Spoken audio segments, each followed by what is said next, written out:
കോഴിക്കോട് മുക്കത്ത് യുവാവിനെ വീട്ടിൽ കയറി സംഘം ചേർന്ന് മർദ്ദിച്ചു. ബഹളം കേട്ട അയൽവാസികൾ എത്തിയപ്പോഴേക്കും അക്രമികൾ കടന്നു കളഞ്ഞു. ക്രൂരമർദ്ദനത്തിനിരയായ പ്രജീഷ് അബോധാവസ്ഥയിലാണ്.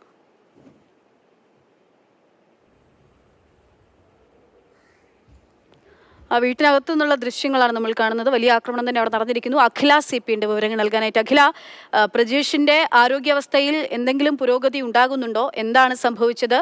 ഈ ആളുകളെ പറ്റി, അക്രമികളെ പറ്റി എന്തെങ്കിലും വിവരം പോലീസിന് ലഭ്യമാകുന്നുണ്ടോ? അക്ഷയ, പ്രജീഷിന്റെ ആരോഗ്യാവസ്ഥ അവരെ അബോധാവസ്ഥയിൽ തുടരുന്നു എന്നുള്ളതാണ് ഏറ്റവും പ്രധാനപ്പെട്ട കാര്യം. ക്രൂരമർദ്ദനത്തിനാണ് പ്രജീഷ് ഇരയായിരിക്കുന്നത് എന്നതിന്റെ തെളിവുകളാണ് ആ വീട്ടിൽ നിന്നുള്ള നടക്കുന്ന ദൃശ്യങ്ങൾ. അപ്പോൾ ഇന്നലെ രാത്രി ഏകദേശം 10:15 ഈ വീട്ടിൽ കയറി സംഘം ചേർന്ന് പ്രജീഷിനെ ആക്രമിക്കുന്നത്.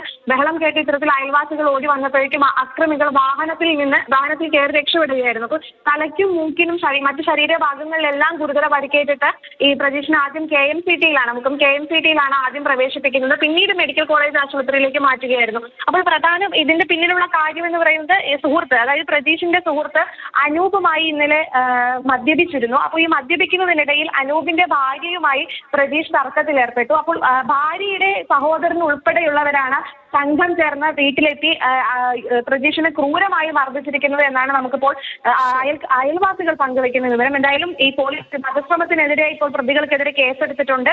പോലീസും ഫിംഗർ പ്രിന്റും ഡോഗ് സ്ക്വാഡും എല്ലാ ഇത്തരത്തിൽ വീട്ടിലെത്തി പരിശോധന നടത്തിയിട്ടുണ്ട്. അക്ഷയ. ശരി അഖില.